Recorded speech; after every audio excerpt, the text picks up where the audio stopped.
Good morning. My name's John Gilkison, and I'm with Phil Knox here in our garage, and we're looking at a model of a 0.12 coefficient of drag body form for cars or other vehicles on the highway. And this whole video's about two blogs we published on EV World. Excuse me, I'm going to move the camera up.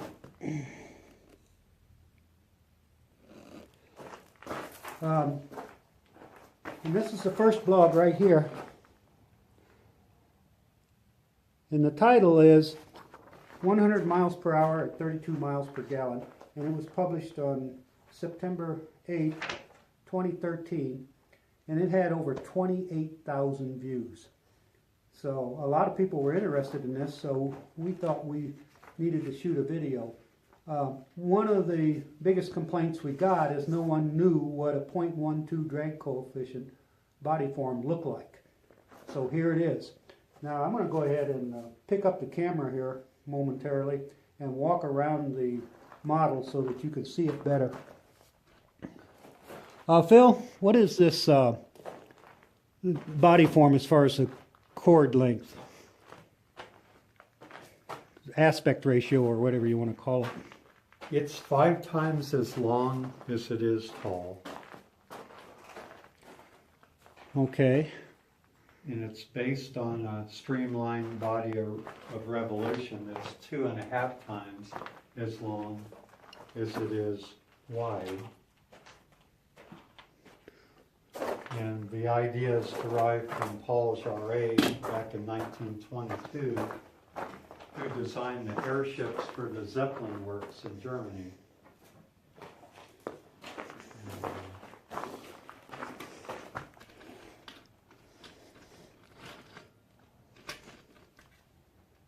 But the relationship minimizes skin friction and pressure drag. It's in the bucket of the drag profile.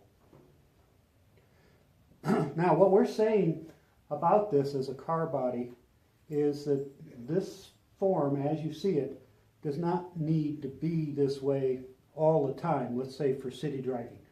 Now, I don't know if you can see it on the camera very well, but we're going to take this off later. This aft body part, there's a seam right here. And it would be possible to actually have that aft body section from here on back, from right here on back, right where I'm pointing. That aft body section could be deployable.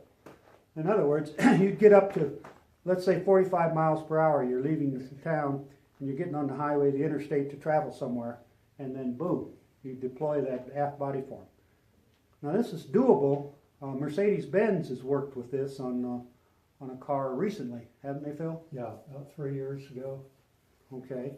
And what we said is this body form with a standard 4-cylinder Honda engine, circa 1995, 1994, would be capable of 100 miles per hour at 32 miles per gallon.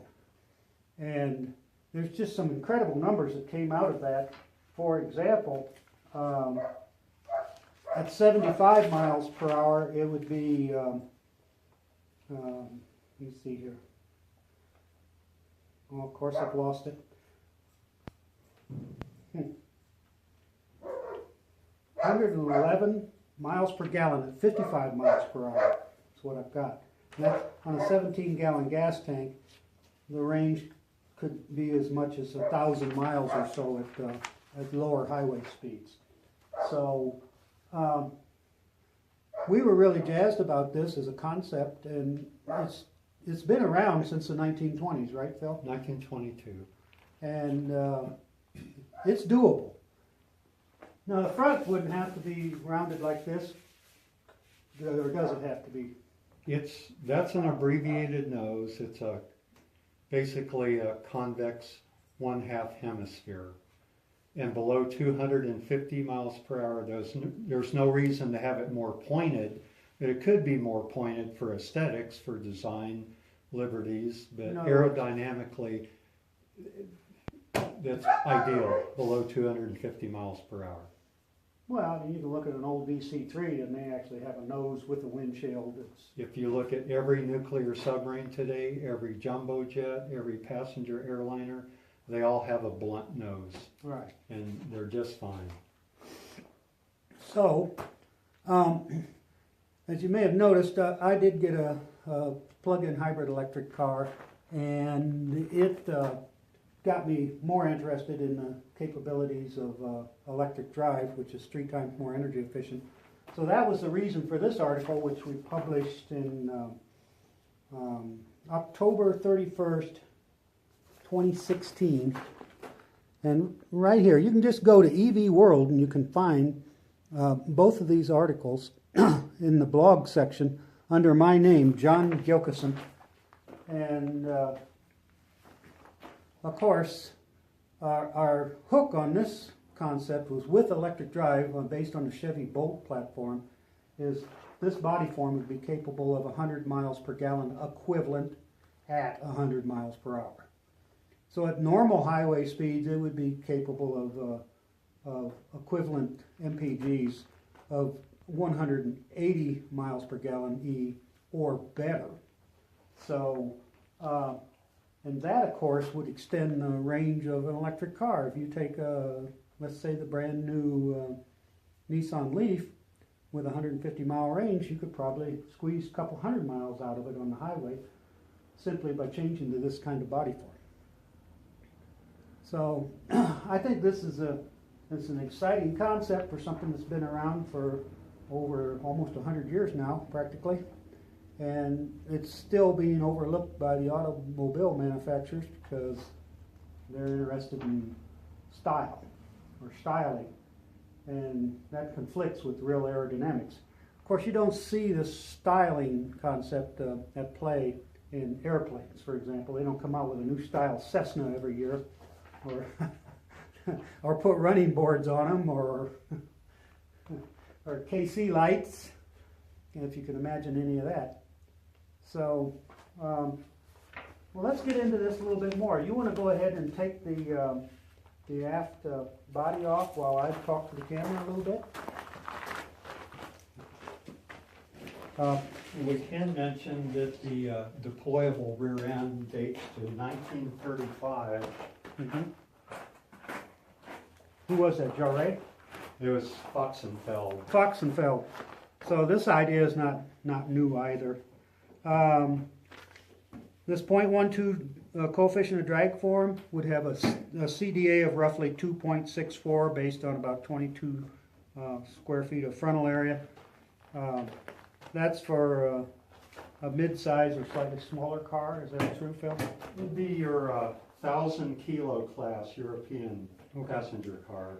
And it would be with tires that were 215 millimeter wide tire. And the reason for that is we wanted, if you get up around 100 miles per hour, you're going to need a speed-rated tire. You just can't go with a low rolling resistant tire that's not designed for those speeds.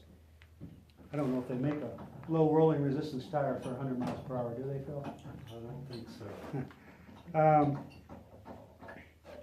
So I have 3 or 4 different groups of people over the decades that have tested this form out. And they've all come up with this 0.12 drag coefficient form and what it means. But Phil actually took this model to Darko. When was that? On the 13th? The 15th of September, 15th? 2017. So it's just recently, just a week or so ago. Phil took this model to the Darko wind tunnel and had it tested, and it came out at 0.12 drag coefficient. And that's with the assumption would be with cameras for side view mirrors, and it would be probably possible to have a small mirror on a stalk like a racing car on the driver's side if it wasn't legal to use a camera on the driver's side. But at the present time, it is legal to use cameras on the passenger side of any vehicle, because you're not even required to have a side mirror on the passenger side. Let me see here. Well, have you got any other comments? You got some comments about Paul McCready, don't you? Well, come around over here, stand back. Paul McCready and his crew at AeroVironment used basically the same shape to create the GM Solar Racer World Solar Challenge winner in 1987. And he's also responsible for the Impact, which became the EV1, our first real electric car. And Paul's assessment was that the aerodynamics of both the Solar Racer and the EV1 would allow the Solar Racer to achieve 400 miles per gallon as an internal combustion powered vehicle, and the EV1 Impact would be 100 miles per gallon if given basically the engine and powertrain out of a Geostorm coupe. So when we talk about the mile per gallon equivalencies as an EV1, these dovetail into the R&D done by the big PhDs of the time. Well, for example, I'm going to close this one.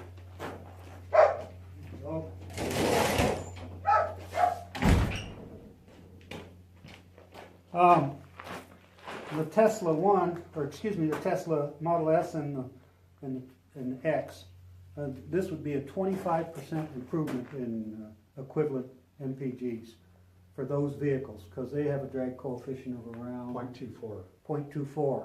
So it would be we'd be cutting their drag in half, which would correlate to a 25% improvement in range without doing anything to the battery pack or the motor efficiency, which is basically 100% as it is.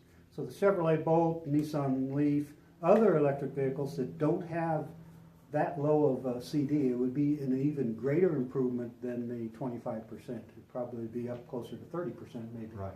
Let me go ahead and show you this back body here. So as you can see, it can look like it can look more like a regular vehicle with this aft body truncated. And that's designed for 50% frontal area. So this aft body here is 50% of the frontal area, and with the tail on, it's what? Well, then it's 100%. Then it's 100%, yes. I made a concession for the real world to allow enough truncation to put taillights and a license plate back there. You can see that just right down there. There's a small area that's made for that license plate and taillights and so forth. So, and it's set up, the model's set up for normal tires and so forth. We're going to close it out here. Have you got any other comments you can think of, Phil?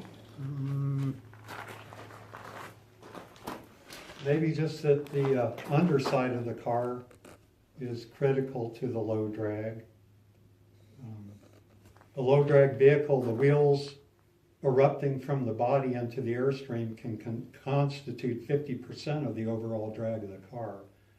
And by using a total wheel fairing package like you'll see in the SAE Eco Marathon, Shell Marathon competition, and as well as the Solar Racers, this is a way to achieve really low drag without compromising ramp, departure, and breakover angles. This car will go up any driveway without scraping. It'll go over any overpass, railroad overpass, without teetering on its belly. It respects all requirements for a motor vehicle in the real world. One thought that came to my mind is the radiator for an internal combustion engine, and even electric vehicles do require some cooling inlets, but those can be dealt with. Yeah, a good racing car design, it adds 2% to the drag. Yes.